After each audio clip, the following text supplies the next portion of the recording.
What's going on, people? Myke C-Town here with another episode of Out of My Element, where you guys get to pick the albums that I review. And the winner of the poll for this video is Arctic Monkeys' Favorite Worst Nightmare.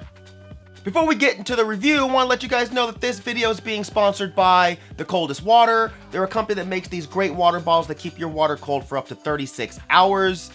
They feature no sweat technology and they are odor proof. So if you'd like a chance to win one of your very own bottles, there's a link to a giveaway down there in the description section. Or if you'd like to just buy one of your own straight out, you can use my promo code and get 10% off your entire order. That link is down there as well. So this video is tied directly to my patrons because they were the only ones who got to vote on this particular poll. And the winner here won by a landslide. Like, it wasn't even remotely close to any of the other albums on the list in terms of the number of votes. This was like triple, quadruple the number of the other ones here. So I don't know if something happened with the poll or if that's actually valid. If it's valid, I'm actually a little curious as to why you guys are so intent on this album winning. I don't know, it's just weird, man. But yeah, I never really got into the Arctic Monkeys. They always came off as a fairly standard indie rock band to me. I felt like there was nothing super special about them, and I never really got the appeal. I never thought they were bad or anything, but they were just more interesting bands, in my opinion, doing this kind of music. And that's not to make you feel weird for liking them. If you like them, you should like them with every ounce of your being forever. You know, if they make you happy, that's really all that matters. But for me personally, never got into them. So this is my first time listening to a full Arctic Monkeys album. The first song, Brainstorm, I thought it was okay. The playing was very competent, great riffs, a bit jangly for my tastes, but it's still good. The recording and the production is super clean. The drums, they sound fantastic. The bass comes through crystal clear, which is something that I picked up on immediately. And that's probably an odd thing for people to focus on, but this is probably one of the better sounding albums that I've heard in a really long time. The vocals were a bit processed for me, but that's okay. You know, overall, it's just nothing too exciting for me with that first song. I felt the same way about Teddy Picker. It does nothing for me at all. Again, very competent playing, but there's no real soul here to me. I'm not gleaning anything from it. It came across as almost formulaic, to be honest. Even a song like Fluorescent Adolescent, which I actually did like.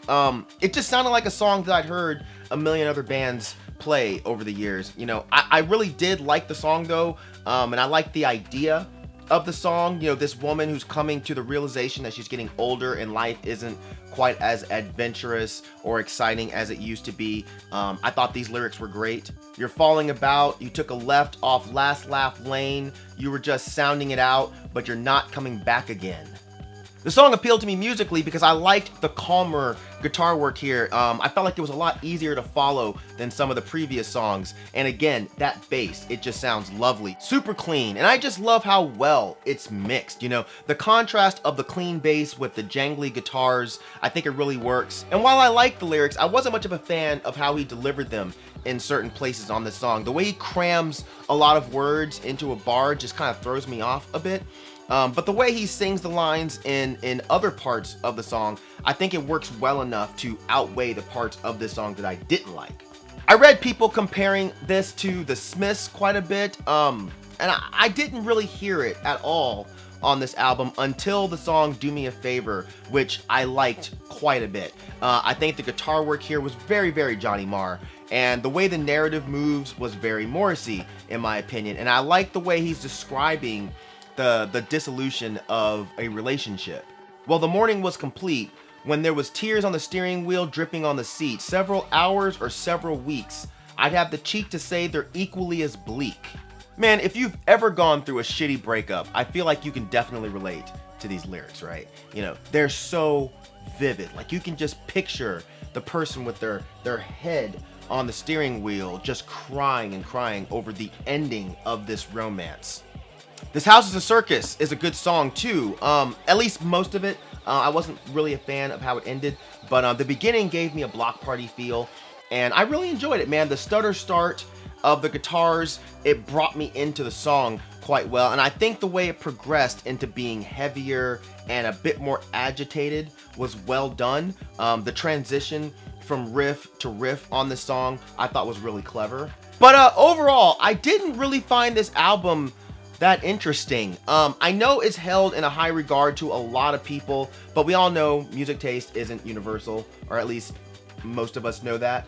As I said earlier, while I don't think the album is bad, I don't find it very interesting. The songs that I tended to enjoy more were the ones that had the less frantic guitar work. You know, I like the songs that were a bit more calmer in structure. And, you know, I can already hear you guys yelling at the screen, but you like metal, you should like the more unorthodox and panicked guitar work. You know, sure, yeah, I think certain instrumental structures work better with different types and different genres of music. I don't think you can just take one type of structure and throw it into anything else and it's just automatically going to make sense. And I think another band could maybe pull off this kind of frantic, jangly indie rock sound in a way that would appeal to me more, but this one just didn't really suck me in that well.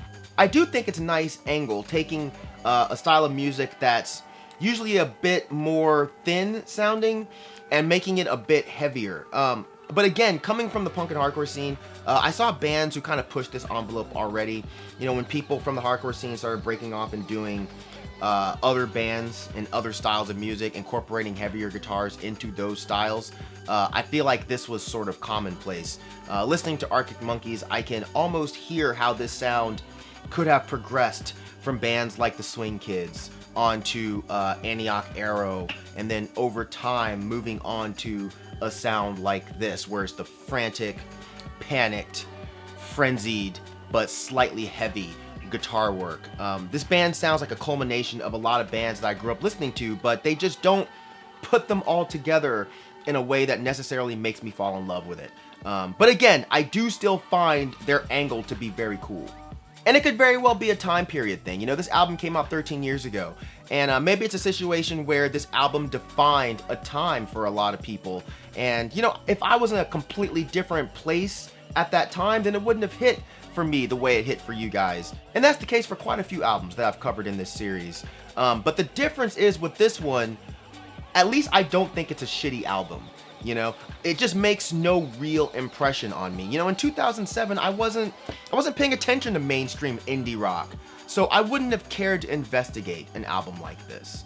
But I will admit, the more I listened to this, the more I dug it. I can't see myself fully getting immersed in it and fully walking away a fan, but I still think it's a cool album. It's a well done album. It's just not an album that speaks to me personally.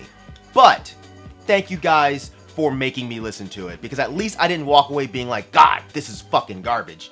But yeah, that's gonna do it for this episode of Out of My Element. There is a new poll down there in the description section, so click that and vote for the next album that's going to be talked about in the next Out of My Element video. And if you'd like to become a patron where you can actually be one of the people that puts the choices onto the poll, the link is also down there in the description section. So yeah, let me know what you guys thought of this album. Is it one of your favorites? Am I completely wrong here? Am I completely full of shit? Do I know nothing of what I speak? Should I just never make another video again? Let me know. Put it down there in the comment section. And yeah, as usual, thank you for living, thank you for loving, thank you for being you, and I'll see you guys next time.